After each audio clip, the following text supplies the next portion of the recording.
Selamat datang di podcast Bisik, Bincang Asik bersama Bea Cukai Magelang. Nah, kawan Bima semuanya, kali ini kita berkesempatan untuk melaksanakan podcast dengan narasumber dari Seksi Kepatuhan Internal dan Penyuluhan. Di sini ada Mas Daru. Say hi dulu dong, Mas. Halo, Kak Bima. Nah, kita di sini bakal ngobrolin tentang apa nih, Mas? Hari ini kita akan ulas terkait manajemen kinerja. Oke, nah ngomong-ngomong masalah manajemen kinerja itu kita nanti ngobrolnya nyantai aja ya, serius tapi santai. Nah, apa sih yang dimaksud dengan manajemen kinerja itu, Mas? Manajemen kinerja itu sudah kita kenal sebenarnya dari tahun 2014. Cuma dari tahun 2014 itu kita masih menyebutnya dengan istilah pengelolaan kinerja. Pengelolaan kinerja. Manajemen kinerja sendiri adalah serangkaian pemanfaatan sumber daya dalam pelaksanaan kinerja untuk mencapai tujuan organisasi. Jadi untuk saat ini, manajemen kinerja itu ada dua hal. Manajemen kinerja organisasi dan manajemen kinerja pegawai. Bedanya dari manajemen kinerja organisasi sama pegawai itu apa? Bedanya, manajemen kinerja organisasi ini ruang lingkupnya organisasi. Jadi unit organisasi atau kantor itu. Pelaksanaan kinerja yang continuously improvement, artinya dari tahun ke tahun itu ada peningkatan kualitas, kemudian kolaborasi antar seksi sebagian atau unit kerja yang ada di dalam organisasi itu untuk mencapai tujuan organisasi. Sedangkan untuk manajemen kinerja pegawai itu melekatnya ke individu atau masing-masing pegawai itu. Jadi nggak peduli dia misal pejabat atau pegawai, ya manajemen kinerja pegawai itu tanggung jawab masing-masing pegawai itu sendiri.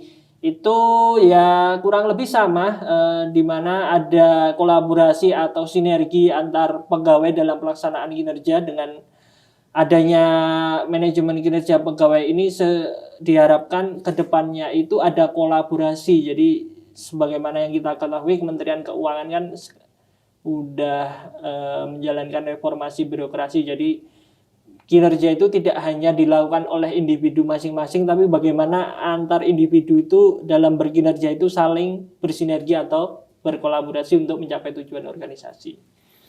Oke, jadi kinerja pegawai dan kinerja organisasi itu, jadi kita sebagai pegawai Bea Cukai itu dalam bekerja memang masing-masing pegawai itu juga dinilai, terus organisasi Bea Cukai Magelang, kita kan di Bea Cukai Magelang ini berarti kita juga dinilai kan organisasi kita. Jadi kita memang dalam bekerja itu tidak seenaknya atau semena-mena kita sendiri, tapi memang kita memperhatikan untuk hasil kinerja yang terbaik seperti itu ya. Nah, untuk dasar hukum dari pelaksanaan manajemen kinerjanya itu apa, Mas? Dasar hukumnya baru diubah di tahun 2022, itu ada KMK 300 KMK.01 tahun 2022 yang baru ditetapkan tanggal 30 Desember tahun 2021. Untuk output hasil akhir dari manajemen kinerja organisasi dan pegawai itu sendiri apa, Mas? Untuk manajemen kinerja pegawai itu hasil akhirnya adalah nilai kinerja pegawai, di mana nilai kinerja pegawai NKP maupun nilai kinerja organisasi atau NKO itu nanti bisa menjadi salah satu parameter dalam misal contoh untuk pemberian reward, insentif, kemudian juga dalam pengembangan karir atau mungkin pola mutasi. Jadi nilai yang diperoleh oleh organisasi maupun oleh individu pegawai tadi itu akan berpengaruh ke depannya, baik dari sisi tadi ya, reward maupun pengembangan karir, mutasi dan sebagainya.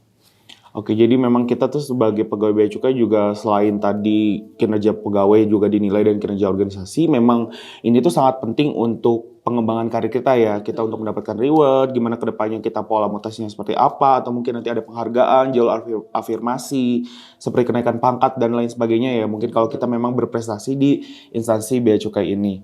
Baik, nah saat ini kita juga familiar dengan yang namanya istilah kualitas komitmen kinerja atau K3 nih, Mas. Bagaimana sih kaitannya dengan NKO dan NKP yang tadi Mas jelaskan? Kualitas komitmen kinerja itu diukur atau diimplementasikan itu dalam rangka untuk melihat seberapa jauh kualitas kinerja yang telah kita tetapkan. Jadi di Kementerian Keuangan sendiri, kinerja itu ya tidak hanya sekedar bekerja, tapi bagaimana kinerja itu harus yang berkualitas, harus yang challenging, sehingga nantinya diharapkan dengan kinerja kualitas, kinerja yang challenging itu mampu menghasilkan output outcome yang memang punya dampak yang dalam tanda kutip nendang lah untuk tujuan organisasi di level atasnya, baik dari jangka panjang seperti mungkin visi misi presiden, kemudian pembangunan jangka menengah, jangka pendek. Jadi sudah sejauh itu gitu. Oke, baik Mas. Nah, selain K3 tadi, itu saat ini kita kenal juga yang namanya unsur HKT ya, atau hasil kerja tambahan.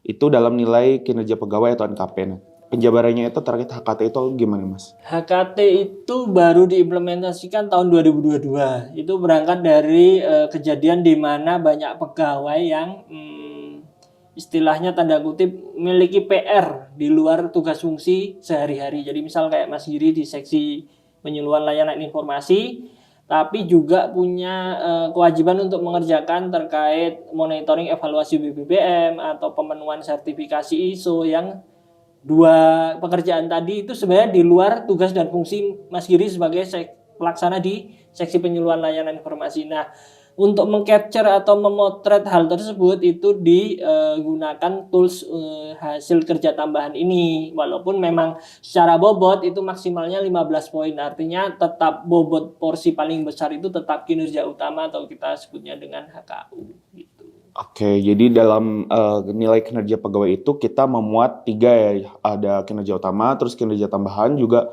perilaku kita juga dinilai ya Mas. Nah, jadi memang Bea Cukai ini sangat berfokus pada kinerja dari pegawainya ya. Kenapa? Karena kita itu, Bea Cukai itu berupaya untuk memberikan pengawasan dan pelayanan yang terbaik bagi masyarakat dan kawan Bima semua di sini. Betul ya Mas? Jadi memang kita berharap selain dari sinergi antar sesama pegawai, kita juga berharap dukungan dari masyarakat untuk mendukung kinerja kita agar semakin baik, sesuai dengan tagline kita. Memang Bea Cukai itu sekarang pelayanannya itu semakin mudah ya Mas. Betul. Nah gitu, oke. Kita cukupkan podcast kita pada kesempatan kali ini. See you di podcast berikutnya. Bye-bye.